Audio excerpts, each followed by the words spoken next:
Comrade Chair and comrades. As Theo has pointed out, it's 3 years since Jeremy Corbyn was elected as the leader of the Labour Party. This represented, as far as we were concerned, and I think as far as many other working people were concerned, it represented a revolution. Not the social revolution which upends society like the French Revolution, but a political revolution within one party, which saw the beginnings of the replacement of what existed in France of the ancient regime and the beginnings of a new regime that offered a new, brighter socialist future for the ranks of the movement, and particularly for the young people who are looking towards the future rather than the past. However, leadership is absolutely crucial in a revolution. We now are in the era of 170 odd years since the Russian Revolution. Actually, it's longer than that. But nevertheless, in that revolution, what was crucial was the leadership of Lenin and of Trotsky and the Bolshevik Party, which meant that the revolution was able to succeed in 9 months of experience of the Russian workers and peasants. So leadership is crucial in a social revolution. But that also applies to a political revolution, the kind of which we have experienced in Britain in the form of Jeremy Corbyn. For instance, in Spain in the 1930s, in the Socialist Party, it was called PSOE. The leader of that party was the equivalent of Corbyn today, Largo Caballero. And that movement in the 1930s, from 1931 to 1937, could have led to not one revolution, but 10 revolutions. It was actually prevented from being carried through for a number of reasons, but crucially, from the point of view of the working class, it was the absence of the kind of leadership that existed in Russia, which could have been supplied by Largo Caballero and the Socialist Party if they would have been armed with the determination of the Bolsheviks in 1917. But instead, Largo Caballero left the machine of the PSOE, of the Socialist Party, in the hands of the right wing, in the hands of a man called Prieto, the equivalent of Tony Blair, or is like in the Labour Party today. And the net result of that was the sabotage and the shipwreck of the Spanish Revolution. There are clear parallels now with how the right have organised against Corbyn, for many, many examples we could give from the last 3 years and what happened then. It's absolutely incredible. I haven't got the time to go into it in enormous detail. The outrageous character of the kind of plots that were being organised, of more attempted coups than in Central America or in Latin America against Corbyn from the day that he was elected to office. It's incredible to think. We worked out there were over 24 major events worldwide since Corbyn was elected until now, in which Corbyn has not been able as yet today to consolidate his rule and the rule of the left within the Labour Party itself. If you cast your mind back to 2015, Miliband lost the election, and Jeremy Corbyn got onto the ballot at the last moment because people like Tom Watson took pity on him because of the small number of votes, and they lent him his vote to get on the ballot paper. That was the biggest mistake they'd ever made, and they'll spend 30 years regretting that particular decision. But that was enough. But as soon as he got on the ballot, and particularly after he was unexpectedly elected, the right began to seriously organise and try and lay the basis to split the Labour Party itself. You're all aware of the role of Hilary Benn, who was attacked by his own father, by the way, when he suggested the bombing of Syria, not in the recent period, but before Tony Benn died, who absolutely came out against the role of Hilary Benn. In June 2016, after the EU referendum, then finally the front bench, who was supposed to be there to support the leader, resigned. Immediately Margaret Hodgson moved a vote of no confidence in the Parliamentary Labour Party and this was supported by 172 votes to 40. They were not able to carry through that threat to remove Corbyn because of the resistance of the rank and file, the Labour Party members, the new Labour Party members in particular, but also of the trade union rank and file itself. But we have seen colossal sabotage of Corbyn, the likes of which is unparalleled in a way in history. We had, for instance, then, the second challenge to Corbyn. In the aftermath of the referendum, by Owen Smith was their candidate, who described himself laughingly as a left and a cold-eyed revolutionary. That was the programme of Owen Smith in the course of his campaign. Nevertheless, Corbyn was still re-elected. In June 2017, it was a snap general election. Corbyn didn't hesitate. He acted boldly. He didn't go through the structures of the Parliamentary Labour Party over the heads of the right wing. Him and his advisors, people like Andrew Fisher, phrased and wrote a radical manifesto, not formally, in the programme of the Parliamentary Labour Party, appealed over the heads of the right wing, to the youth in particular, to take action on tuition fees, on housing, on rents, and a prairie fire. A revolt was lit in Britain by that bold action. There's a lesson there, by the way, for the current period, which I'll go into when we're discussing the future of the Labour Party itself. The right was speaking about the possibility of a centre party. That has completely disappeared. If you look at the Liberal Party, for instance, Vince Cable is so moth-eaten that even advertising publicly for a new leader, that's the Liberal Party cannot become the focal point of a new centre party. And why has this happened? Because of the radicalisation on the basis of a world economic and a British crisis of capitalism. By the way, while all this was going on, even though we were formally outside the Labour Party, we applied to rejoin. We said we are prepared to participate in the Labour Party, in a refounded Labour Party of a federal character, which would open its doors to all those genuine socialist and working class fighters, and in that way we could build a powerful Labour Party to confront the class enemy. We met people like John Lansman of Momentum. We invited him to our office and said, John, we're prepared to support Momentum. He said, well, you don't agree with Momentum. Yes, we do disagree with many of the policies, but we behave in a democratic, open fashion. He said, you can't join Momentum. We said, why? Because you're a separate organisation. We said, well, I scratched my head and I said, well, last time I looked at the situation, aren't you a separate organisation?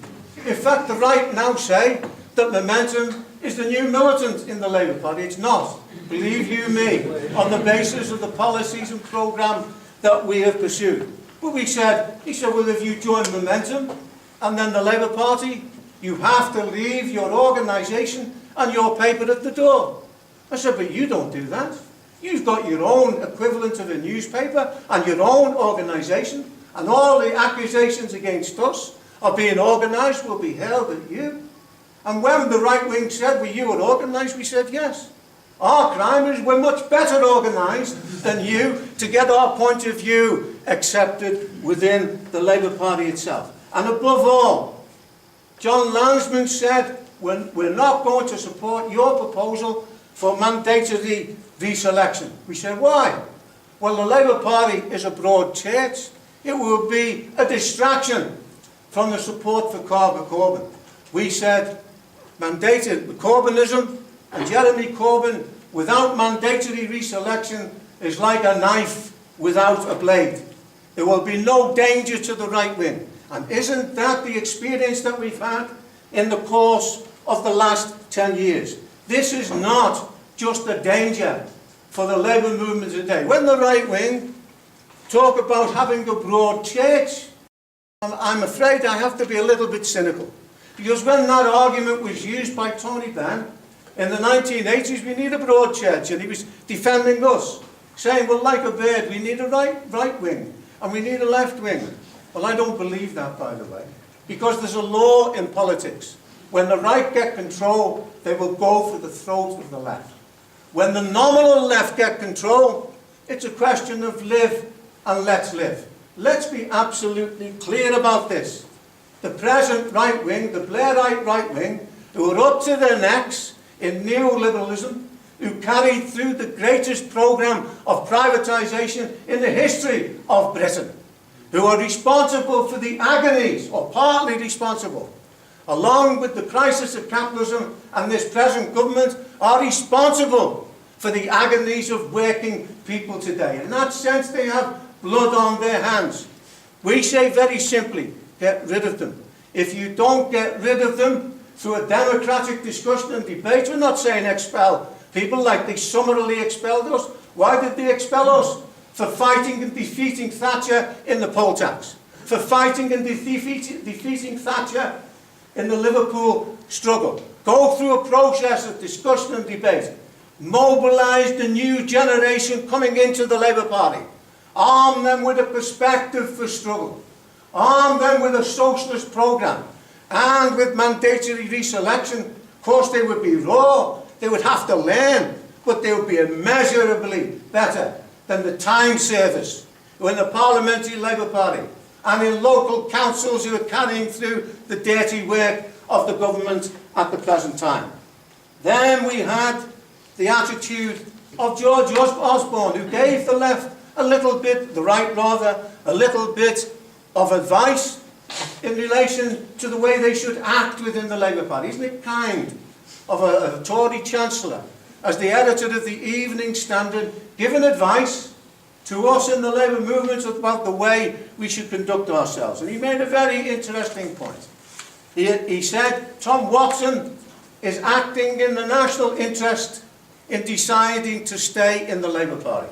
The national interest in this case is the interest of the ruling class and the capitalists. What did he mean by that?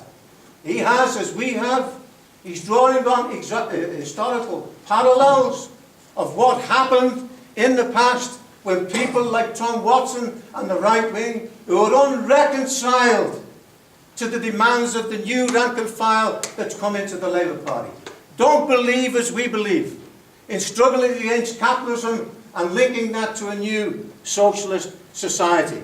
They have now been forced to come out against austerity, in words at least, but they are the authors of austerity under the Blair and Brown governments. They are equally responsible for the suffering of millions of people in Britain at the present time. But what did George Osborne say? He said, well, Tom Watson is acting in the national interest, he should stay in the Labour Party. The same advice, by the way, was given to Herbert Morrison when the split in the Labour Party took place in 1931. Of course, you don't remember it, nor do I, for that matter. But it's etched into the consciousness of the working class and the Labour movement. In 1931, the capitalists split a Labour government and formed a national government with Ramsay MacDonald, who went into the hall of traitors ever since. And a national government came to power. And the agonies of the 1930s were compounded as a result of that, which led to the Second World War. After that, the working class said, never again. We will never go back to the situation of the 1930s. That's why they hoisted up on their shoulders the government of Clement Attlee, which carried through at least a quarter of a revolution. And then, unfortunately, because they didn't complete it by establishing the NHS, by enormous reforms in education, living standards going up, and so on for a period. And that was an enormous example of the danger that was represented by a real Labour Party moving into action. Our criticism is they didn't go far enough. It allowed Churchill and co to come back and, if you like, carry through the Corbyn counter-revolution itself. And what is the situation that we face today? This is the most difficult position that British capitalism has ever faced in its history. It's indicated by what happened yesterday. You couldn't make it up. Two parts of the same family, of the Johnsons, both on either side, both attacking Theresa May. It's an absolute shambles. Now, I haven't got time to discuss our position on Brexit. We are opposed to the capitalist EU. We understand there are many young people who oppose narrow nationalism, who don't want Britain to be cut off, who are opposed to the idea of the right wing of the Tory party. We oppose Brexit, the capitalist EU, because of its neoliberal policies, because of the attacks on wages and conditions, of its constitution, that in paper at least will prevent a Corbyn government from nationalising some of the basic industries that are promised in its manifesto. Is the alternative a narrow nationalist England alone? It's impossible to have socialism in one country today or at any time because of the integration of the productive forces of science, technique and the organisation of labour. But we can't come together with our brothers and sisters in Europe to begin with. If we start in Britain, or the Italian workers, for instance, refuse to implement the demands of the EU and call for our support, we could come together to create a workers' Europe on the basis of a socialist plan of production. That could be like a beacon to the working class of the world. Capitalism is falling apart at the seams. When you get somebody like Jim O'Neill, who after all coined the phrase BRICS, that was Brazil, Russia, India and China. That was the new hope for the capitalist world. Where is Brazil today? Where is India today? Where are the others? Okay, China is still going ahead, but there's enormous contradictions developing on the basis of a return back to capitalism. Jim O'Neill, who's an out-and-out capitalist, is so disorientated and so disillusioned with this present government and of capitalism, he's even raised the question of supporting a Labour government, of supporting Corbyn in a Labour government. Why? Because at least Corbyn seems to have a more coherent position in defining the more neoliberal aspects of the EU. And moreover, if he comes to power, the hope is at least that it will spark a movement to increase wages. Increased wages increases the market, and that's good for capitalism to sell its goods. That's why Jim O'Neill is supporting the Corbyn government. He's a very unstable and untrustworthy ally. That's not the benchmark for us and the Labour movement in the battles that we are going into at the present time itself. But really, the capitalists have no answer now to the problems of their system. We tried valiantly to get somebody to come to socialism to debate with me, or even Theo if they didn't want to debate with me. And I'm sure he would have done a very good job. And we wrote to all of them, all the capitalist experts. You'll get a very good hearing. Our communities are very polite. They don't throw things during debates. They don't howl you down. We did not get a single representative of capitalism to come and discuss with us. We flirted with the idea of repeating what was the programme I mentioned before? Not the nine. What? Have I got news for you? We flirted with repeating that and putting a tub of lard, like they did with Roy Hattersley, and me debating with the tub of lard, and you in particular. But we didn't think that would work, so we've had this meeting on Corbyn, which is much more rewarding to clarify ideas and go forward. So, British capitalism is in a colossal mess. There's no possibility of lasting reforms on the basis of capitalism itself. And I have to say, what is our criticism of the capitalist system? In a word, it's a system based upon production for profit and not for social need. We have a fundamental opposition to capitalism. There can be different schools of thought who say, well, we can proceed towards changing society in this way. But the starting point surely is that capitalism cannot deliver the goods. There can be periods in history when, through the pressure of the working class and the labour movement, the bosses might give with the right hand, as they did between 1950 and 1975. But then when they move into crisis, and capitalism is a system of boom and crisis, they move into crisis, they take back with the left hand. In other words, capitalism is a period of instability, particularly for working people, and particularly in this era. The crisis of 2007-8, Gordon Brown, let us remember, these were the stewards of the labour movement, the ones who were dominant in the Labour government. Gordon Brown said, the era of boom and bust is gone. Read the back issues of the Militant. Read Socialism Today leading up to 2007-8, and we said a crisis is inevitable on the basis of capitalism, because the working class fundamentally cannot buy back the goods that they produce.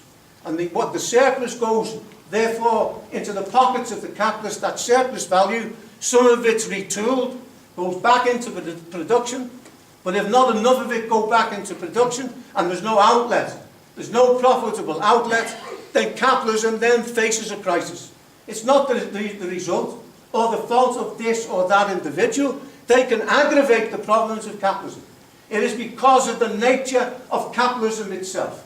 That's why the labour movement and the trade unions came into being, through the empirical experience of working people, that this system cannot work. That's why the Labour Party had Clause 4, Part 4 of the Constitution, which stood for the nationalisation of the commanding heights of the economy.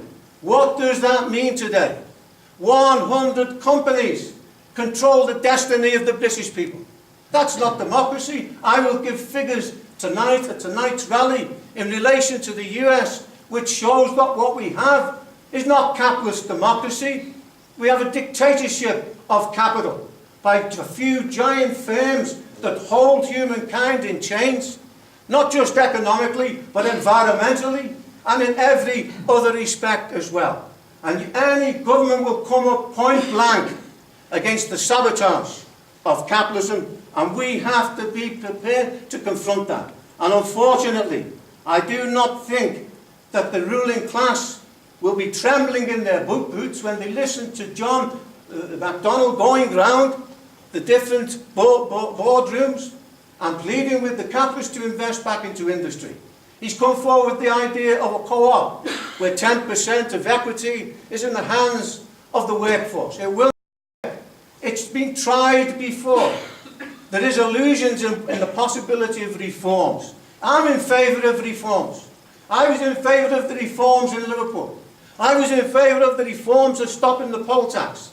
I was in favour of the houses and the jobs that Liverpool City Council built. But that was on the basis of struggle, of forcing the government to back away, and even then were merely islands of socialism in the sea of capitalism. After all, the idea of the cooperatives preceded the organised labour movement.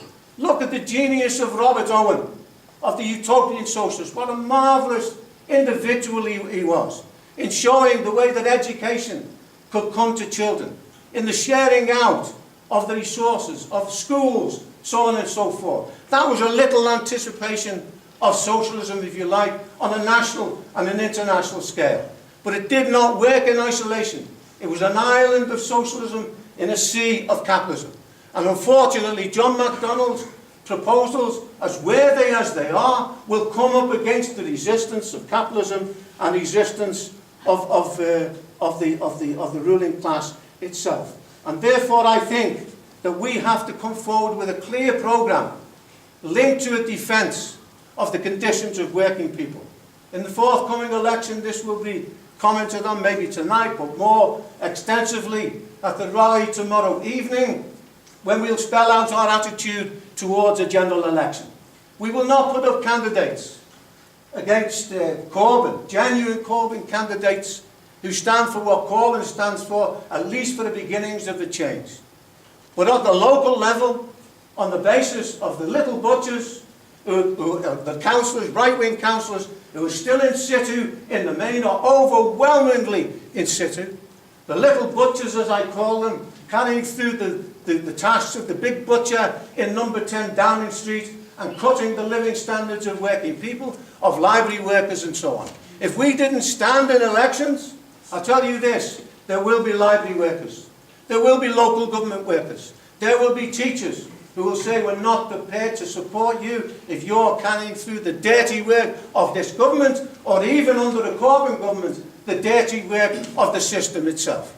We have to have confidence in working people to come forward and to take their own destiny into their own hands. We are not a replacement for a working class. I've got an enormous and abundant faith in working people to move when they can see that there's no other way.